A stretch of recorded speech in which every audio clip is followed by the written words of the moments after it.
சாந்தி 28/8/2026 வெள்ளிக்கிழமை. வாணி தரும் வசந்தம். இனிமையான குழந்தைகளே, இந்த சங்கம யுகமே ஏறும் கலைக்கான யுகம் என்ற நாடகத்தின் ஆழமான ரகசியத்தை நீங்கள் அறிந்துள்ளீர்கள்.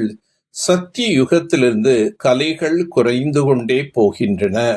பாரதத்தை சொர்க்கமாக ஆக்குவது, ஏழையை செல்வந்தராக ஆக்குவது, பத்தீத்தர்களை பாவனமாக ஆக்குவது, இது அனைவற்றை விட உத்தமமான சேவையாகும். இப்பேற்பட்ட சேவை ஒரு தந்தை தவிர வேறு யாருமே செய்ய முடியாது. தந்தை அப்பேற்பட்ட மகான் சேவை செய்துள்ளார். அதனால்தான் குழந்தைகள் அவரை கௌரவப்படுத்துகிறார்கள். அனைத்திற்கும் முதலாக சோம்நாத் கோவில் கட்டி அவருக்கு பூஜை செய்யப்படுகின்றது. உலக சரித்திரம் பூகோளம் பற்றி யாருக்குமே தெரியாது.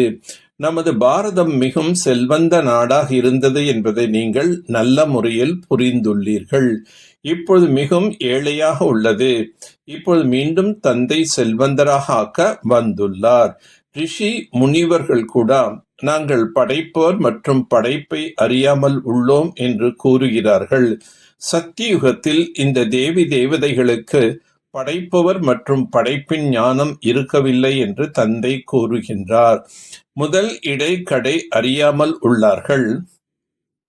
நாங்கள் படி இறங்கி பாதாளத்திற்கு சென்று விடுவோம் என்ற ஞானம் ஒருவேளை அவர்களுக்கு இருந்திருந்தது என்றால் அரசாட்சியும் சுகம் கூட இல்லாமல் போய்விடும், கவலை ஏற்பட்டுவிடும்.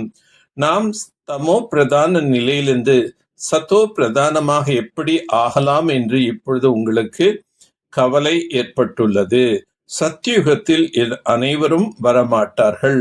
நாடகப்படி ஒவ்வொரு நடிகரும் வரிசை கிரமமாக அவரவர் நேரத்தில் வந்து பாகத்தை ஏற்று நடிப்பார்கள். பாபா மீண்டும் இந்த சரீரத்தில் வந்து விட்டார் என்பதை இப்போது குழந்தைகளாகி நீங்கள் புரிந்துள்ளீர்கள். சிவ ஜெயந்தி கூட கொண்டாடுகிறார்கள். எனவே சிவன் அவசியம் வருகின்றார். கிருஷ்ணனுடைய உடலில் வருகின்றேன் என்று கூறுவதில்லை. முதல் நம்பரில் இருந்தவர் இப்பொழுது கடைசி நம்பரில் இருக்கின்றார். ஆகவே பாபா சாதாரண உடலில் தான் வருகின்றார். யார் நல்ல கர்மங்களை செய்துவிட்டு போகிறார்களோ அவர்கள் கௌரவிக்கப்படுகிறார்கள். எல்லாவற்றை விட நல்ல கர்மம் பதீத பாவன் தந்தை தான் வந்து செய்கின்றார். எல்லாவற்றை விட உத்தமத்திலும் உத்தமமான சேவை எல்லையில்லாத தந்தை வந்து செய்கின்றார். நாம் ஏழையிலிருந்து செல்வந்தராக, ஆண்டியிலிருந்து இளவரசனாக நம்மை ஆக்குகின்றார். யார் பாரதத்தை ஸ்வர்க்கமாக ஆக்குகிறாரோ அவரை கூட யாரும் மதிப்பதில்லை. அந்த அளவுக்கு மாயை அறியாமை என்ற இருளில் மூழ்க வைத்துள்ளது. சிவ தந்தை நம்மை எவ்வளோ மிகவும் உயர்த்துகின்றார். அவருக்கு நாம் எவ்வளவு கௌரவம் கொடுக்க வேண்டும். ஆத்மாக்களாகி உங்களுக்கு அறிவுரை என்பது கிடைத்து கொண்டிருக்கின்றது. கிருஷ்ணர் இருக்கும் பொழுது பத்தீத்தமானவர்கள் கூட கொஞ்சம் பேர் இருப்பார்கள். அவர்கள் முற்றிலும் இல்லாது போய்விடும் பொழுது ஸ்ரீ கிருஷ்ணர் சிம்மாசனத்தில் அமருகிறார். பிறகு ராஜ்யத்தை பெறுகிறார். அப்பொழுதுதான் அவருடைய சகாப்தம் என்பது ஆரம்பம் ஆகின்றது. படைப்பவர் மற்றும் படைப்பின் ஞானத்தை புத்தியில் நிறுத்தி சத்தோ பிரதானம் ஆகுவதற்கான முயற்சி செய்ய வேண்டும்.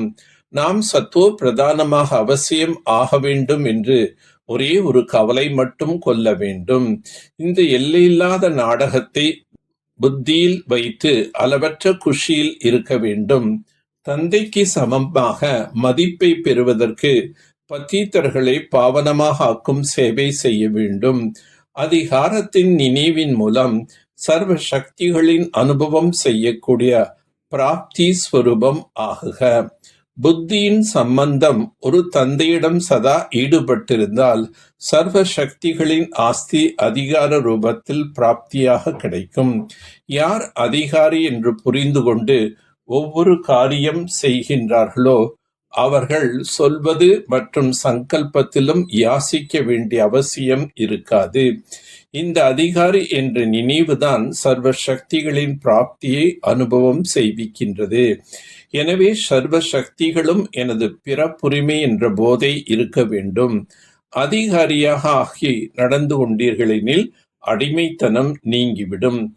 சுயத்தின் கூடவே இயற்கையும் தூய்மையாக ஆக்க வேண்டுமெனில் முழுமையாக பற்றுதலிருந்து விடுபடுங்கள். தூய்மை என்ற விரதம் உறுதியானதாக இருந்தால் பற்றுதல், பொறாமை மற்றும் கோபத்திலிருந்தும் விடுபட்டவர்களாக ஆகுங்கள். சிடுசிடு தன்மை என்பதும் இருக்கக்கூடாது.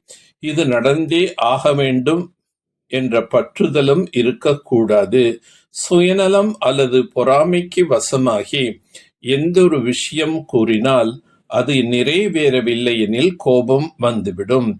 ஆகையால் தூய்மையின் துணை உறுதியானதாக ஆக்குங்கள். பிறகு இந்த தூண் கலங்கரை விளக்காக வேலை செய்யும். நல்லது. ஓம் சாந்தி. ஓம் சாந்தி. ஓம் சாந்தி.